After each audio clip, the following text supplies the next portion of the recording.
देखिए ऐसा है, जो इंडियन ओशन का ये इलाका जाके ओमान की खाड़ी और स्ट्रेट्स ऑफ हॉर्मुज से होता हुआ पर्शियन गल्फ में जाता है, ये इंडियन ओशन का हिस्सा है।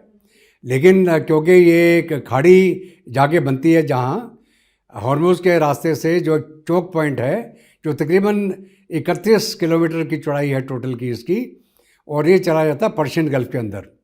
जितना मिडल ईस्ट का तेल या गैस का निर्यात होता है, तकरीबन दुनिया का 25 से 30% पूरा ऑयल और गैस इसी चैनल के थ्रू निकलता है। चाहे वो ईरान का हो, यूएई का हो, कतर का हो, और चाहे वो सऊदी अरब का हो। तो अगर मान लीजिए ये जगह बंद की जाती है और इसके थ्रू जो शिप्स का आवागमन बंद हो जाए, तो दुनिया के जितने साउथ एशियन या यूरोपियन कंट्रीज़ हैं उनकी तेल आपूर्ति बंद हो जाएगी और ऑयल के प्राइसेस एकदम आसमान छूने लग जाएंगी। इसलिए जो हर्मुज स्ट्रेट है ये बहुत अहमियत रखता है।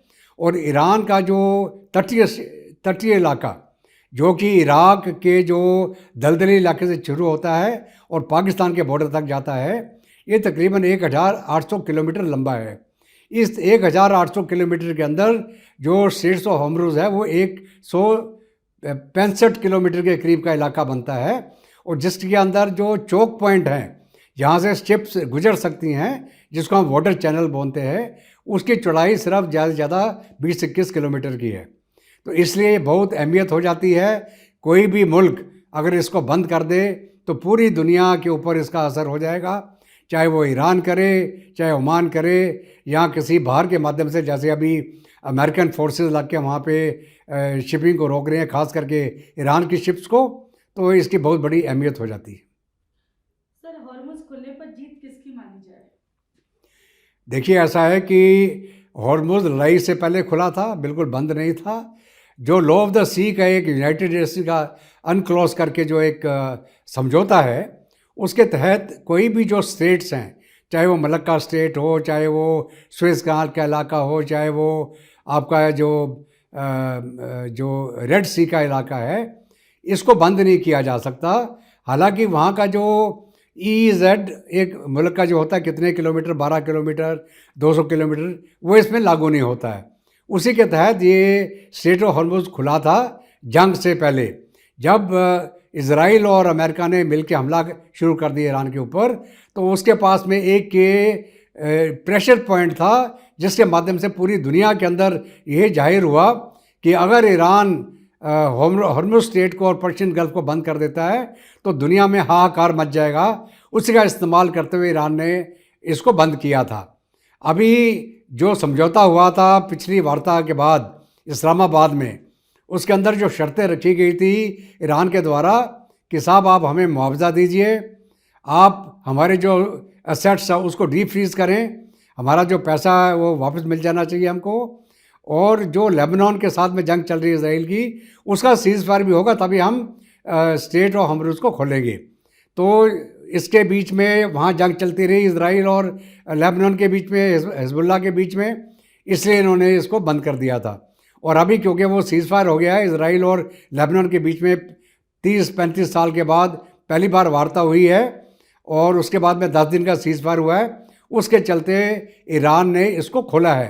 तो मोटे तौर पे आप ये मान के चले इसमें ईरान की जीत है। ईरान की जो शर्तें थी उसको मानना पड़ा इसराइल और अमेरिका को, और वो शर्तें मानने के बाद ही ईरान ने इसको फ़िलहाल खोला है। अभी कब तक खुला रहेगा ये, अभी जो नेक्स्ट राउंड होने वाला है इस्लामाबाद में, उसका क्या नतीजा निकलता है, उसके बाद ये जाहिर होगा कि ये जंग बंद होगी या इसके बाद दोबारा शुरू हो जाएगी।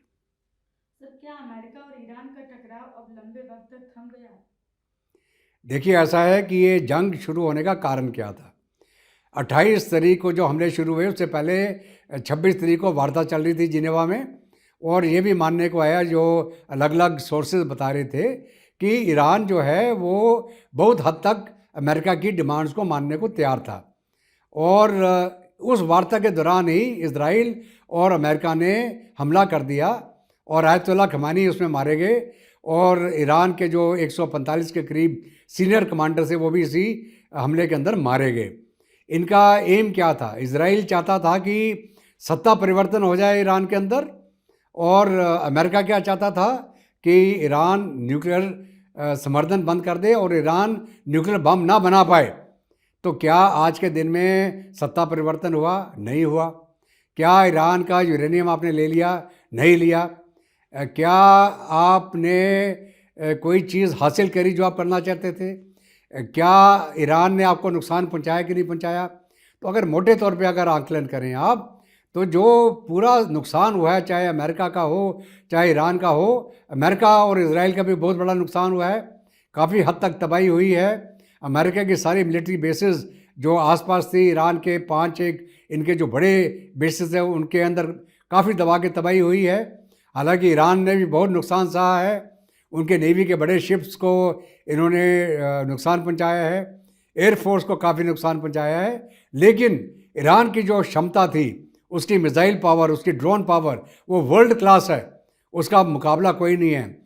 उसी की जो ड्रोन्स इस्तेमाल करके रूस यूक्रेन के साथ पिछले 5 साल से जंग लड़ रहा है, तो वो मुल्क उस पावर के माध्यम से काउंटर कर रहा था, और उन्होंने ज़मीनी जंग की भी तैयारी कर रखी है। वो इसी दिन का इंतज़ार कर रहे थे कब अमेरिका की फ़ौज ईरान की तरफ आए या उसके अंदर एंटर करने की कोशिश करे और वो फिर वहाँ से वापस ना निकल पाए। तो अभी एक मोटे तौर पे तो स्टेलमेट है ये, ना वो जीते ना वो जीते। ईरान खड़ा है अपनी शर्तों के ऊपर। अभी आगे चल के देखना है कि ट्रंप पीछे जाएगा कि ईरान पीछे जाएगा। सर क्या ट्रम्प बार बार गलती कर रहे हैं?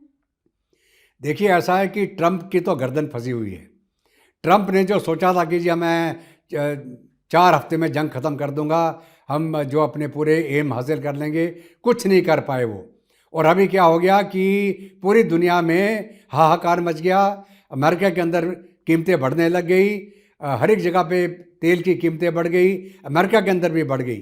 तो लोगों ने ट्रंप को बोलना शुरू किया, भाई आपने क्या हासिल किया, किसके लिए जंग शुरू करी? तुमने तो बोला था कि आप दुनिया की जंगें बंद कराओगे, आपने नई जंग क्यों शुरू कर दिया आपने? उसके बाद में आपने इतना हथियार असला वहाँ पे झोंक दिया, जो कि आज के दिन में उसी को मेंटेन करना मुश्किल हो रहा है अमेरिका के लिए। अगर जो इनके एयरक्राफ्ट कैरियर है उनके अंदर उनके सारे टॉयलेट ब्लॉक हो गए हैं, उनका वो सिस्टम ही काम नहीं कर रहा, तो उनकी जो रीसप्लाई है, उनकी मेंटेनेंस है, उनका लॉजिस्टिक सपोर्ट में अभी मुसीबत पड़ रही है अमेरिका को। तो जंग लड़ना इतना आसान काम नहीं होता। 10-15 दिन की बात तो अलग है, लेकिन अगर जंग लंबी खिंच गई, जैसे रशिया और यूक्रेन की खिंच रही है, अमेरिका का धुआं निकल जाएगा इसके अंदर। तो मेरा तो ये मानना है कि अभी स्टेलमेट है। अभी अपनी इज्जत बचा के ट्रंप निकलना चाहता है। कितनी इज्जत बचा पाएगा ये सोमवार को पता चलेगा।